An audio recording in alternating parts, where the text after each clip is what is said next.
Iran का operation नस्र शुरू। 62 दिन बाद इजराइल पर हमला।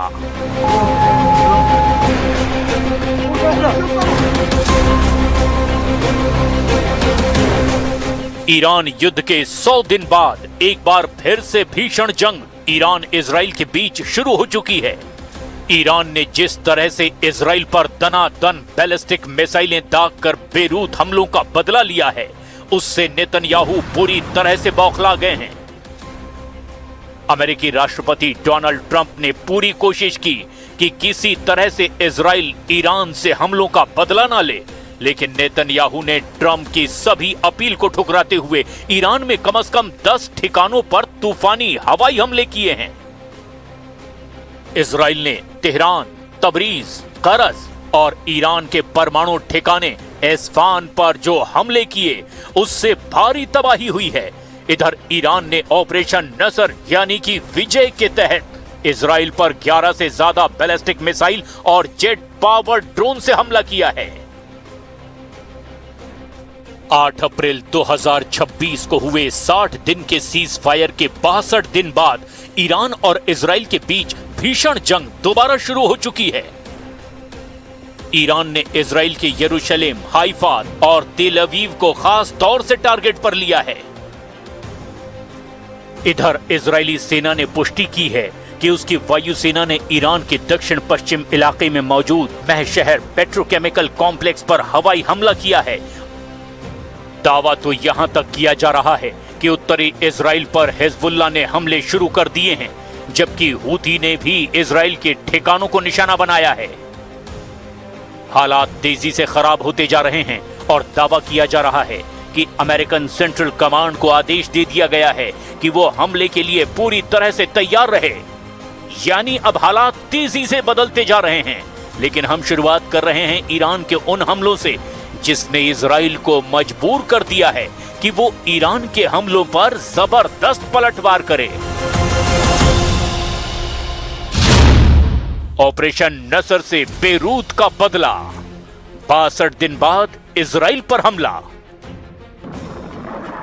इजराइल पर देर रात से ईरान और यमन की तरफ से हमले किए जा रहे हैं। यमन के बाद ईरान ने एक बार फिर से भारतीय समय के मुताबिक करीब 9:45 के आसपास इजराइल की तरफ बैलिस्टिक मिसाइल हमले किए। इजराइल डिफेंस फोर्स यानी आईडीएफ ने इसकी जानकारी दी है। इससे पहले ईरान के बाद यमन के हूथी विद्रोहियों ने भी इजराइल पर सुबह हमले कर दिए थे। इजराइल डिफेंस फोर्स ने कहा कि 8 जून को तड़के यमन से इजराइल की तरफ दागी गई एक मिसाइल को रोक दिया गया। ताजा हमलों को देख करके आईडीएफ ने कहा कि खतरे को रोकने के लिए काम किया जा रहा है। पिछले कुछ मिनटों में ही होम फ्रंट कमांड ने मोबाइल फोन पर अलर्ट करना शुरू कर दिया है। लोगों से अगले निर्देश तक बंकरों में ही रहने को कहा गया है। इससे पहले इजरायली शहरों गुश्तैन इलाके, शेफिला और लाचिश में सायरन बजने की आवाजें सुनाई दी। ईरान युद्ध का राउंड 2 उस वक्त शुरू हुआ जब लेबनान की राजधानी बेरूत में इजराइल ने हिजबुल्लाह के ठिकानों पर हमले किए और उसके बाद ईरान ने पलटवार करते हुए इजराइल में बैलिस्टिक मिसाइल से हमला कर दिया। ईरान के हमले के बाद इजराइल ने भी ईरान में कई जगह हमले किए। ईरान की तरफ से दावा किया गया है कि उसने लेबनान में हिजबुल्लाह पर हुए हमलों का बदला लेना शुरू कर दिया है और इस वक्त ईरान बेरूत हमलों का बदला लेने के लिए इजराइल के खिलाफ ऑपरेशन नसर यानी ऑपरेशन विजय चला रहा है। अब आप ये जान लीजिए कि ईरान ने इजराइल में कहां-कहां हमले किए हैं।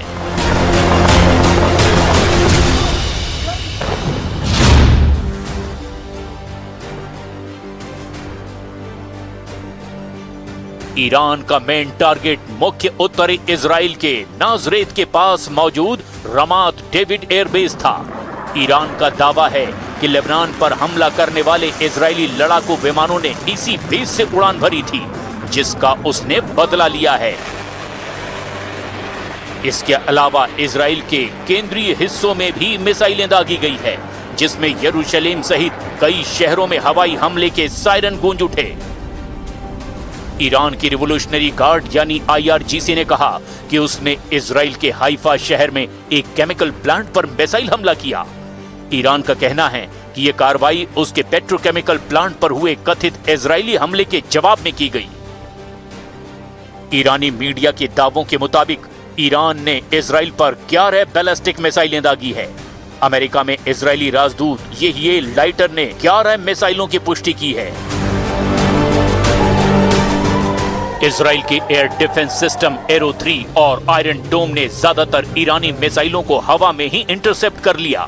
इजरायली सेना के मुताबिक कोई बड़ा बुनियादी ढांचा नष्ट नहीं हुआ और न ही किसी नागरिक की मौत की खबर है।